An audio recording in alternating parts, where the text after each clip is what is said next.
শুভ দুপুর। আমন্ত্রণ ব্যবসা বাণিজ্য আর অর্থনীতির সবশেষ সংবাদ ও বিশ্লেষণ নিয়ে নিউজ 24-এর নিয়মিত আয়োজন নিটল টাটা বিজনেস আওয়ারে। সাথে আছি আমি হোসেন শাহাদাত। দর্শক, আপনারা জানেন রবি থেকে বৃহস্পতিবার দুপুর 1টায় এই অনুষ্ঠান প্রচারিত হয়। গোটা আয়োজনে দেশ বিদেশের ব্যবসা বাণিজ্যের সবশেষ খবর ছাড়াও আমরা জানিয়ে থাকি খবরের বিশ্লেষণ। এছাড়াও শেয়ার বাজার ও মুদ্রা বাজারের আপডেট সহ আন্তর্জাতিক বাণিজ্যের হালচাল তো থাকছেই। হজ পালনের উদ্দেশ্যে আজ বাংলাদেশ বিমানের 10টি ফ্লাইটে সৌদি যাচ্ছেন 3,195 জন। এদিকে এখনও ভিসা পাননি 11,097 জন। হজ অফিসের তথ্য মতে এখন পর্যন্ত 72,535টি ভিসা কার্যক্রম সম্পন্ন হয়েছে, বাকিগুলো প্রক্রিয়াধীন রয়েছে। এর মধ্যেই শনিবার হজের ভিসা ইস্যুর সময় শেষ হওয়ায় মেয়াদ বাড়াতে সৌদি সরকারের কাছে আবেদন করেছে ধর্ম মন্ত্রণালয়। সরকারিভাবে নিবন্ধিত কারো ভিসা হতে বাকি নেই। যাদের ভিসা হয়নি তারা সবাই বেসরকারিভাবে নিবন্ধিত। এ লক্ষ্যে গত 9 মে থেকে শুরু হয়েছে হজ ফ্লাইট। এখন পর্যন্ত সৌদি গেছেন 14,212 জন হজযাত্রী।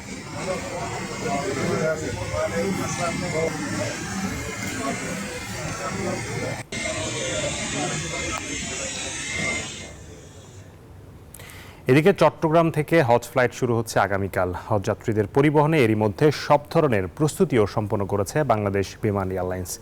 তবে খরচ বেশি হওয়ায় যাত্রী সংখ্যা কমে যাচ্ছে বলে মনে করছেন সংশ্লিষ্টরা। চট্টগ্রাম শাহ আমানত আন্তর্জাতিক বিমানবন্দর থেকে এবার 22টি ফ্লাইটে সৌদি আরব যাবেন 8,000 হজযাত্রী। চট্টগ্রাম থেকে শেখ জাইদের রিপোর্ট। চট্টগ্রামের সব হজযাত্রী এবার বাংলাদেশ বিমানই পরিবহন করবে। তাই শহরের 2 নম্বর গেট এলাকায় বিমানের অফিসে ভিড় করছেন হজ এজেন্সির কর্মী ও হজযাত্রীরা। এবছর বাংলাদেশের মোট 83,202 জন হজযাত্রী সরকারি ও বেসরকারি ব্যবস্থাপনায় হজ পালন করতে যাচ্ছেন। এর মধ্যে সরকারি ব্যবস্থাপনায় যাবেন 4,307 জন এবং বেসরকারি ব্যবস্থাপনায় যাবেন 78,895 জন। চট্টগ্রাম থেকে মোট যাচ্ছেন 8,000 জন, যেটি গতবার ছিল 10,000। আমরা আশা করব দেশবাসীর জন্য দোয়া করব। আমাদের অনুরোধ থাকবে যাওয়া থেকে আসা পর্যন্ত হাজিদের সব ক্ষেত্রে নির্বিঘ্নে যাতে হয় সেদিকে সজাগ দৃষ্টি রাখার জন্য। হাব বলছে হজযাত্রীদের যেন কোনো অসুবিধা না হয়, সেজন্য সরকারের পাশাপাশি এজেন্সিগুলো নিজেদের কর্মীর মাধ্যমে সেবা দিবে। ব্যবস্থাপনা আলহামদুলিল্লাহ খুবই ভালো। আমাদের তরফ থেকে বা বাংলাদেশ বিমানের পক্ষ থেকে কোনো সমস্যা নেই। হজযাত্রী পরিবহনের সব প্রস্তুতি সম্পন্ন হয়েছে বলে জানিয়েছে বিমান বাংলাদেশ এয়ারলাইন্স। বিমানের 22টি ফ্লাইট হজযাত্রী পরিবহন করবে। এর মধ্যে 2টি মদিনায় আর বাকি 20টি ফ্লাইট মক্কায় অবতরণ করবে। এবছর আমরা আমাদের প্রায় চট্টগ্রাম থেকে সরাসরি 8,000 হাজি আমরা পবিত্র হজ পালন করার জন্য মক্কা শরীফ মদিনা শরীফে গমন করবে। এর মধ্যে আপনাদের আমরা ইতিমধ্যে আমরা সব প্রস্তুতি সম্পন্ন করেছি। চাঁদ দেখা সাপেক্ষে আগামী 16 জুন পবিত্র হজ পালিত হতে পারে।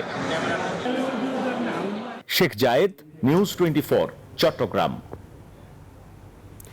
চলতি মে মাসের প্রথম 10 দিনে দেশের রেমিটেন্স এসেছে 81,047 লাখ ডলার বাংলাদেশি মুদ্রায়, যার পরিমাণ 9,521 কোটি টাকা। রোববার বাংলাদেশ ব্যাংকের পরিসংখ্যান বিভাগে তথ্য জানিয়েছে। কেন্দ্রীয় ব্যাংকের তথ্য অনুযায়ী গেল 10 দিনে সবচেয়ে বেশি রেমিটেন্স এসেছে বেসরকারি ব্যাংকগুলোর মাধ্যমে। 39টি বেসরকারি ব্যাংকের মাধ্যমে প্রবাসীরা এই সময়ে 71,51 লাখ ডলার সমপরিমাণ বৈদেশিক মুদ্রা দেশে পাঠিয়েছেন। এছাড়াও রাষ্ট্রায়ত্ত 5টি ব্যাংকের মাধ্যমে 9,39 লাখ ডলার, বিশেষায়িত একটি ব্যাংকের মাধ্যমে 1,08 লাখ ডলার এবং দেশে কার্যরত বিদেশি 5টি ব্যাংকের মাধ্যমে 2,08 লাখ ডলার সমপরিমাণ অর্থ পাঠিয়েছেন প্রবাসীরা।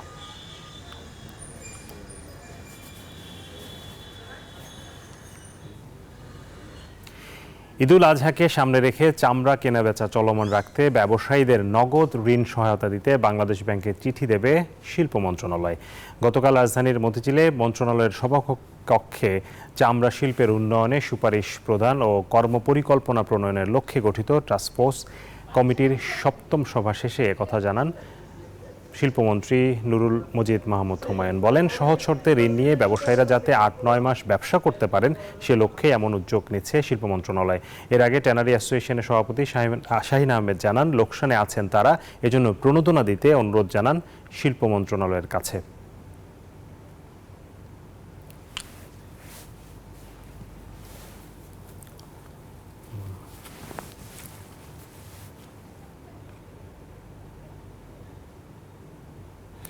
দর্শক, আসন্ন কোরবানি ঈদকে কেন্দ্র করে চামড়া সংগ্রহ ও ব্যবস্থাপনা বিষয়ে চামড়া ব্যবসায়ীদের প্রস্তুতি এবং চ্যালেঞ্জ নিয়ে আজ আমরা কথা বলতে চাই। এ বিষয়ে আলোচনা করতে আমাদের সাথে অংশ নিচ্ছেন বাংলাদেশ ট্যানার্স অ্যাসোসিয়েশনের সাধারণ সম্পাদক মোহাম্মদ শাকাওয়াতুল্লাহ। জনাব শাকাওয়াত, আপনাকে স্বাগত জানাচ্ছি আমাদের অনুষ্ঠানে।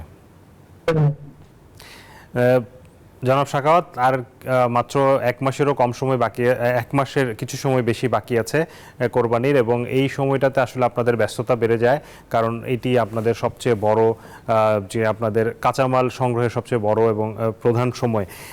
এই সময় প্রতি বছর এই সময়টা আসলে আমরা আপনাদের কাছ থেকে একটি বিষয় শুনতে পারি, সেটা হচ্ছে আপনাদের আসলে অর্থায়ন সংকট। চামড়া সংগ্রহের জন্য যেই টাকাটা আপনাদের থাকা দরকার, যে পুঁজি থাকা দরকার, সেটি আপনাদের কাছে থাকে না। সেটির জন্য আপনারা প্রতি বছরই একটি সংকটের মধ্যে পড়েন। এবারের পরিস্থিতি একটু জানতে চাই, এবং টাস্কফোর্সের যেই সভা হয়েছে সেখানে কিন্তু শিল্প মন্ত্রণালয় বলেছে আপনাদেরকে যাতে সহজ শর্তে ঋণ দেওয়া হয় সে বিষয়ে বাংলাদেশ ব্যাংকের কাছে চিঠি দেওয়া হবে। একটু পরিস্থিতি জানতে চাই, আপনারা আসলে এখন কি, মানে কতটা অর্থ সংকটে ভুগছেন? হ্যাঁ, ধন্যবাদ। আসলে অন্যান্য ব্যবসার তুলনায় চামড়া ব্যবসাটা আসলে ব্যতিক্রম। চামড়া ব্যবসাটা হচ্ছে অন্যান্য সেক্টরে মজুত করা নিষেধ, কিন্তু চামড়ার সেক্টর হচ্ছে মজুত বাধ্যতামূলক। কোরবানির সময় আমরা সারা বছরের যে চামড়া, তার 60% চামড়া কিন্তু আমরা কোরবানির ঈদে আমরা সংগ্রহ করে থাকি, যার কারণে আমাদের এখানে প্রচুর টাকার প্রয়োজন হয়। তখন ব্যাংকগুলো আমাদেরকে আর্থিক সহযোগিতা করে। চামড়া কেনার বাইরে কিন্তু এই চামড়াগুলো প্রসেস করার জন্য আমাদের কেমিক্যালের টাকারও প্রয়োজন হয়, যার কারণে ব্যাংক আমাদেরকে কোরবানির আগে আমাদেরকে টাকা পয়সা দিয়ে থাকে, বা আমরা ব্যাংক থেকে আর্থিক সহযোগিতা পেয়ে থাকি।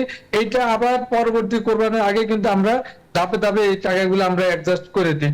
তো আমরা আশা রাখি এবছরও ব্যাংকগুলা অতীতের ন্যায় আমাদেরকে ওইভাবে সহযোগিতা করবে। এবার আসলে একটা জিনিস ব্যতিক্রম, যেহেতু বিভিন্ন প্রতিকূল অবস্থা, যেমন বিভিন্ন যুদ্ধ বা বিশ্ব অর্থনীতির খারাপের কারণে আমাদের হাতে কিন্তু অনেক চামড়া বিকৃত অবস্থায় পড়ে আছে, যার কারণে আমরা যে আগামী কোরবানির চামড়া সংগ্রহ করবো সেই হিসাবে আমাদের কিন্তু পর্যাপ্ত টাকা নাই। আমরা ব্যাংকগুলোকে, বাণিজ্য মন্ত্রণালয় বা শিল্প মন্ত্রণালয়, ওনারাও বলতেছে, আমরাও বিনীতভাবে অনুরোধ জানাই অন্যান্য বছরের চেয়ে যেন এবার যে কোরবানির চামড়া সংগ্রহ করার জন্য যে টাকাটা বরাদ্দ সেটা যেন একটু বৃদ্ধি করে দেয়। আর প্রতি বছর আমাদের 5 থেকে 7% কিন্তু চামড়া বৃদ্ধি পায়, সেই হিসাবে ব্যাংকগুলো যেন ওইভাবে টাকা যোগানটা আমাদেরকে একটু বৃদ্ধি করে দেয়, তাহলে চামড়াগুলো আমরা সঠিক সময় সংরক্ষণ করতে সক্ষম হব। এবারের আসলে চামড়া সংগ্রহের আপনাদের লক্ষ্যমাত্রা কেমন, আপনারা কি চিন্তা করছেন? এবং প্রতি বছর যে চামড়ার দাম কমছে, এটি কি আসলে আপনারাই এক ধরনের চামড়ার দামটা কমিয়ে আপনারা লাভবান হওয়ার চেষ্টা করছেন, নাকি মানে বাংলাদেশে সবকিছুর দাম বাড়ছে কিন্তু চামড়ার দাম আসলে দিন দিন কমছে? এটির কারণ কি? এবছর আমাদের গরু, ছাগল, মহিষ, ভেড়া মিলিয়ে প্রায় 1 কোটি 10 লক্ষ পিস চামড়া সংগ্রহ করার আমাদের টার্গেট।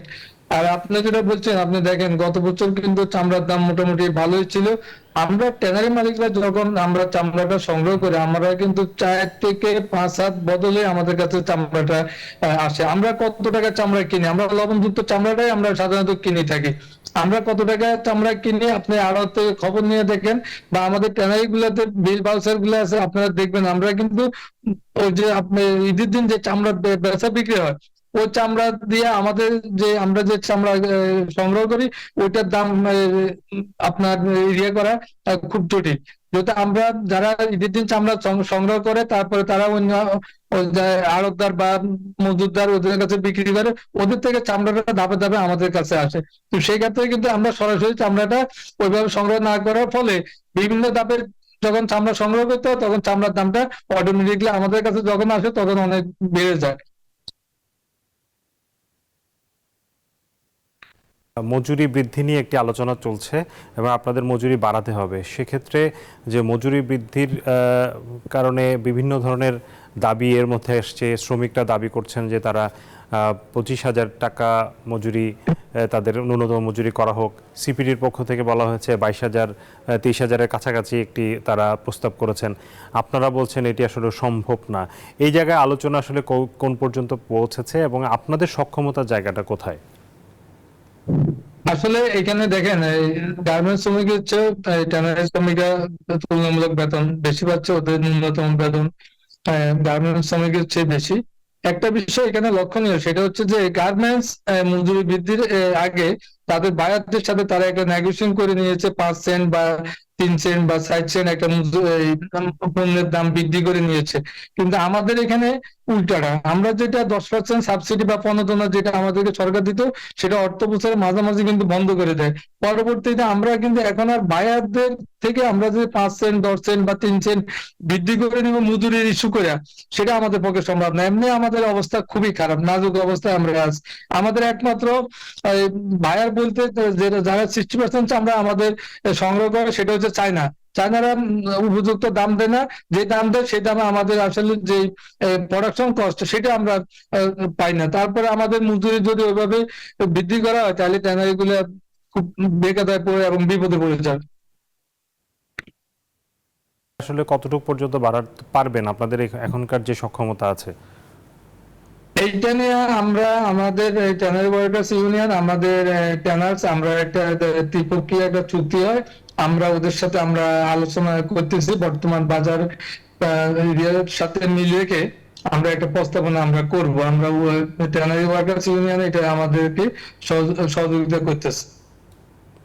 আরেকটা বিষয় একটু জানতে চাই যে এই যে যেটি পুরনো আলোচনা, সেটি নিয়ে আসলে অনেক কথা হয়েছে, অনেক দিন ধরে কথা হচ্ছে।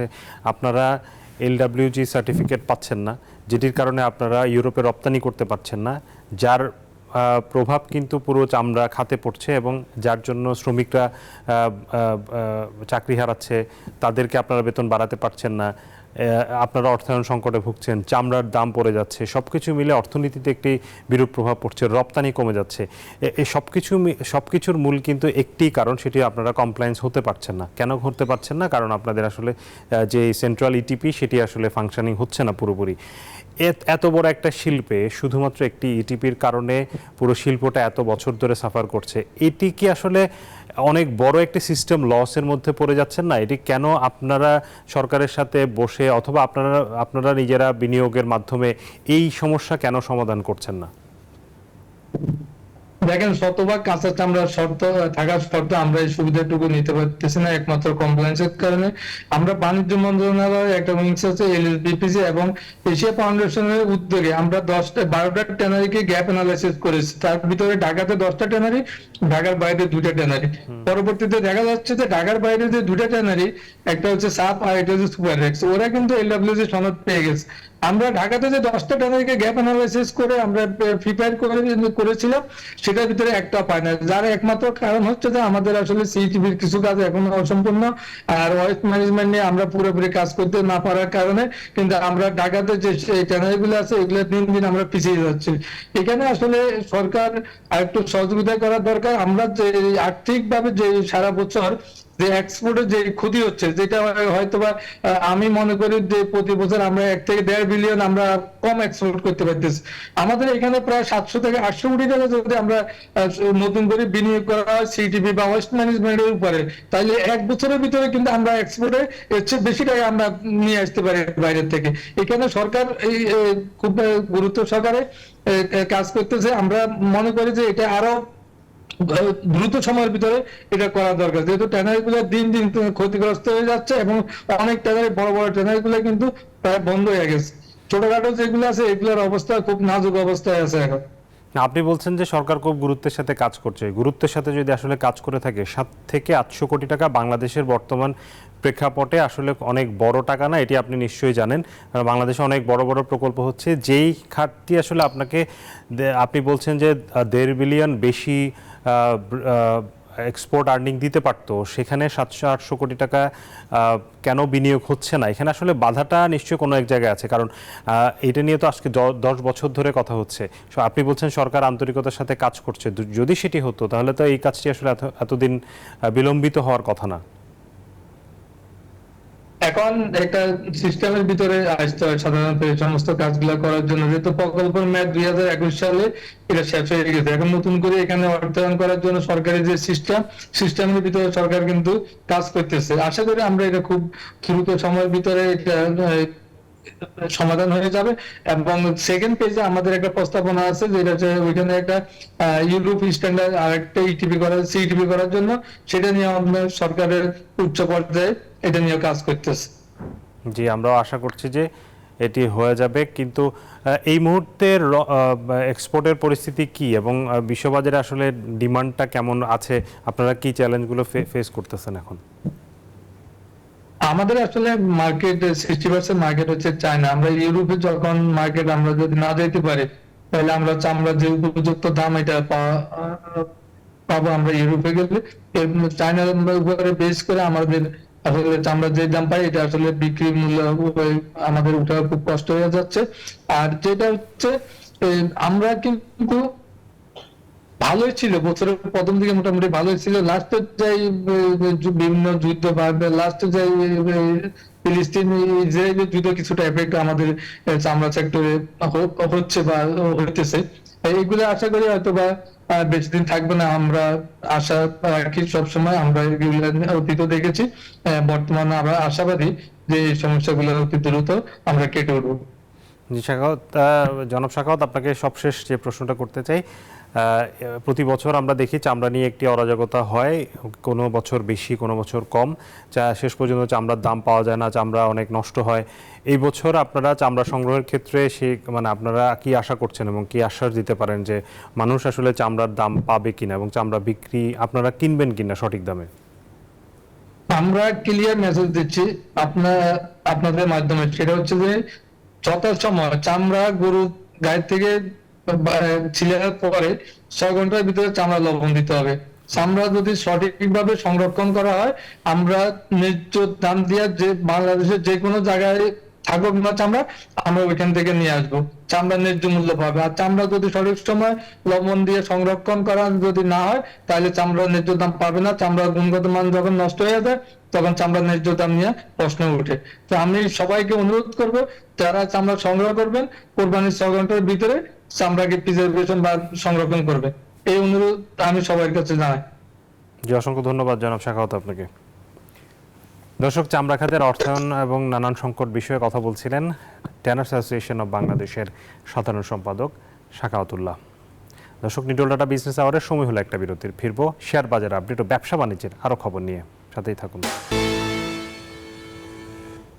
আবারও স্বাগত জানাচ্ছি নিটল ডাটা বিজনেস আওয়ারে। এবারে জানাবো শেয়ার বাজারের খবর।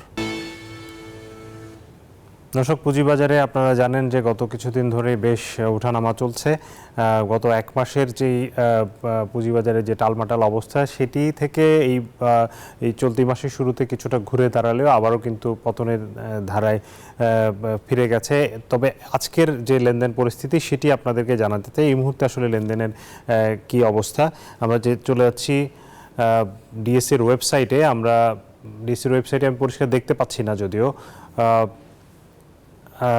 এখন পর্যন্ত লেনদেনের যে পরিস্থিতি, আমার কাছে মনে হচ্ছে লেনদেনের বেশ সূচকের নিম্নগতি আমরা দেখতে পাচ্ছি। 11 পয়েন্ট কমেছে ডিএসসি এক্স ইন্ডেক্স, 4 পয়েন্টের মতো কমেছে ডিএসসি সরিয়া ইন্ডেক্স এবং ডিএস30ও কমেছে কিছুটা। অর্থাৎ প্রত্যেকটি সূচকই কিন্তু নিম্নমুখী এবং তবে লেনদেনের পরিমাণ কিছুটা আশাব্যঞ্জক বলে মনে হচ্ছে, কারণ আমি গত 1 মাসের সাথে যদি তুলনা করা হয়, লেনদেন পরিস্থিতি কিন্তু কিছুটা ভালো। 700 কোটি টাকার কিছু বেশি লেনদেন হয়েছে এখন পর্যন্ত। সেটি যদিও বিশ্লেষকরা আশা করছেন যে একটি পুঁজিবাজারের ভালো পরিস্থিতিতে আসলে 1000-1500 বা 2000 কোটি টাকা লেনদেন হওয়ার কথা, কিন্তু গত কিছুদিনের আমরা দেখতে পাচ্ছি উত্থান পতন, কোনো দিন বাড়ছে কোনো দিন কমছে। সেই ধারাবাহিকতায় আজকে কিন্তু 1000 কোটি টাকার কাছাকাছি হয়তো চলে যাবে দিন শেষে। লেনদেনে অংশ নেওয়া কোম্পানিগুলোর মধ্যে এখন পর্যন্ত দাম বেড়েছে 166টির, কমেছে 177টির এবং অপরিবর্তিত রয়েছে 49টি কোম্পানির শেয়ারের দর।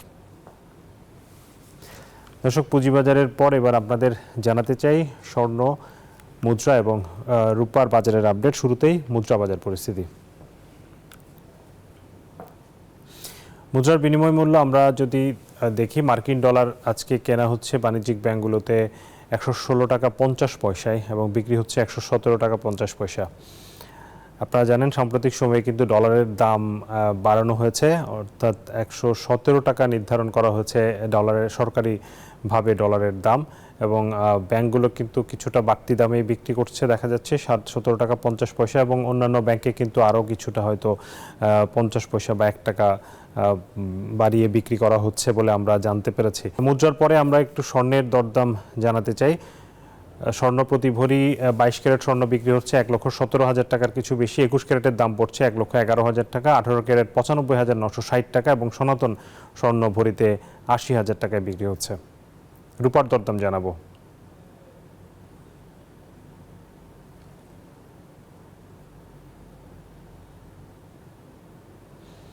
বাইশ ক্যারেট রূপা প্রতি ভরির দাম 2,098 টাকা, 21 ক্যারেটের দাম 2,005 টাকা, 18 ক্যারেট বিক্রি হচ্ছে 1,714 টাকা, এবং সনাতন রূপা 1,282 টাকায় পাওয়া যাচ্ছে। দর্শক, নিটল টাটা বিজনেস আওয়ারে সময় হলো আরেকটা বিরতি, ফিরবো একটু পর, সাথে থাকুন। আবারও স্বাগত জানাচ্ছি নিটল টাটা বিজনেস আওয়ারে। এবারে জানাবো জনপদের শিল্প ও বাণিজ্যের খবর। প্রমত্তা যমুনার বুকে সম্পূর্ণ দৃশ্যমান উত্তরের স্বপ্নের বঙ্গবন্ধু রেলওয়ে সেতু নির্মাণাধীন। সেতুটির সবকটি স্প্যান বসানো হয়েছে। 40 থেকে 50 ভাগ ডাবল ট্র্যাকার রেল লাইন বসানোর কাজও প্রায় শেষ। আগামী ডিসেম্বরে সেতুর নির্মাণ প্রকল্পের কাজ সম্পন্ন করে উদ্বোধন করার কথা জানিয়েছেন প্রকল্প পরিচালক। তিনি জানান, সব মিলিয়ে কাজের অগ্রগতি 84%। আব্দুস সামাদ সাইমের তথ্য ছবিতে নেক্সট রিপোর্ট। প্রমত্তা এই নদীর বুকে 50টি পিলারের উপর 49টি স্পেন বসিয়ে সেতুর পুরো 4.8 কিলোমিটার সুপার স্ট্রাকচার এখন পুরোটাই দৃশ্যমান। এখন পর্যন্ত এই প্রকল্পের 84% কাজ শেষ হয়েছে। বাকি 16% কাজ দ্রুতই সম্পন্ন করতে চলছে বিশাল কর্মযজ্ঞ। সংশ্লিষ্টরা বলছেন 40 থেকে 50 ভাগ রেল লাইন বসানোর কাজও শেষ হয়েছে। এখন শুধু অ্যাডজাস্টমেন্ট বাকি, অ্যালাইনমেন্ট ও লেভেলও ঠিক করা হচ্ছে। চলছে দুই পাশের স্টেশন বিল্ডিং, প্ল্যাটফর্ম স্থাপন ও ট্র্যাকের কাজও। বাংলাদেশের ভিতরে এত বড় একটা মেগা প্রজেক্ট আমরা বড় ধরনের কোনো ইনসিডেন্ট ছাড়াই আমরা কমপ্লিট করতে যাচ্ছি। বর্তমানে শুধু ট্রাকের কাজ এবং নদী শাসন রিভার ট্রেনিং এর কাজ আমাদের বাকি রয়েছে, এবং সেটাও শেষের দিকে। আমরা আমাদের বেস্ট কোয়ালিটি গুলো প্রোভাইড করার চেষ্টা করছি with according to the method of statement. প্রকল্প পরিচালক আশা করছেন আগামী ডিসেম্বরের মধ্যেই সব কাজ শেষ হয়ে যাবে। সেই সঙ্গে ডিসেম্বরের শেষ দিকেই সেতুটি উদ্বোধন করা সম্ভব হবে। WD1 প্যাকেজের কাজটা আমরা অগাস্ট নির্ধারিত সময়ে শেষ হয়ে যাচ্ছে, আর WD2 প্যাকেজের যে মাইনর ওয়ার্ক গুলো সেটা সম্পাদন শেষে আমরা ডিসেম্বরের শেষ নাগাদ এই কাজটা আসলে পুরোপুরি কমপ্লিট করতে পারবো। জাপান ও বাংলাদেশ সরকারের যৌথ অর্থায়নে এই সেতু নির্মাণে ব্যয় হচ্ছে 16,780 কোটি টাকা। 2020 সালের 29 নভেম্বর প্রধানমন্ত্রী শেখ হাসিনা সেতুটি নির্মাণ কাজের ভিত্তি প্রস্তর স্থাপন করেন। Desk report, news 24। এবারে বিশ্ব বাণিজ্যের খবর। গাজায় ইসরায়েলি হামলার পরিপ্রেক্ষিতে যুক্তরাষ্ট্র ভিত্তিক জায়ান্ট কোম্পানিগুলো গেল বছরের শেষ প্রান্তিক থেকে প্রবৃদ্ধিতে উল্লেখযোগ্য ভাটা দেখছে। এর বিপরীতে নির্দিষ্ট কিছু বাজারে বিকল্প পণ্যগুলো মনোযোগ কেড়েছে ভোক্তাদের। সেরকমই একটি কোমল পানীয় ব্র্যান্ড প্যালেস্টাইন কোলা। দ্য ন্যাশনালের এক প্রতিবেদনে বলা হয়, গেল মার্চে 3 সুইডিশ সহোদর প্রতিষ্ঠা করেন ব্র্যান্ডটি। পশ্চিমা জায়ান্টগুলোকে বয়কটের কারণে নির্দিষ্ট বাজারে অনেকের কাছে প্যালেস্টাইন কোলা বিকল্প হয়ে উঠেছে পেপসি ও কোকা কোলার। নতুন এই ব্র্যান্ডকে বিশ্বব্যাপী সম্প্রসারণের পরিকল্পনা করা হচ্ছে বলে জানান উদ্যোক্তারা। ব্র্যান্ডটির ক্যানে স্থান করে নিয়েছে ফিলিস্তিনির ঐতিহাসিক স্মারক। এছাড়া ক্যানের গায়ে ফ্রিডম ফর অল নামে ট্যাগলাইন যোগ করা হয়েছে।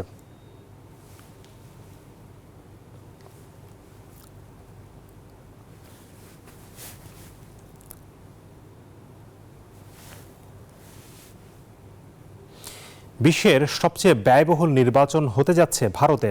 বিশ্লেষকদের মতে লোকসভার এই নির্বাচনের ব্যয় দেশটির 2019 সালের নির্বাচন তো বটেই, এমনকি ছাড়িয়ে যেতে পারে 2020 সালের মার্কিন নির্বাচনের খরচকেও। কেননা নির্বাচনে এত বিপুল অর্থ ব্যয় করে ভারতীয় রাজনীতিকরা কেন এত অর্থ ব্যয় করছেন তা নিয়ে প্রশ্ন উঠেছে। ভারতের এবারের লোকসভা নির্বাচনে ভোট দিচ্ছেন প্রায় 100 কোটি মানুষ।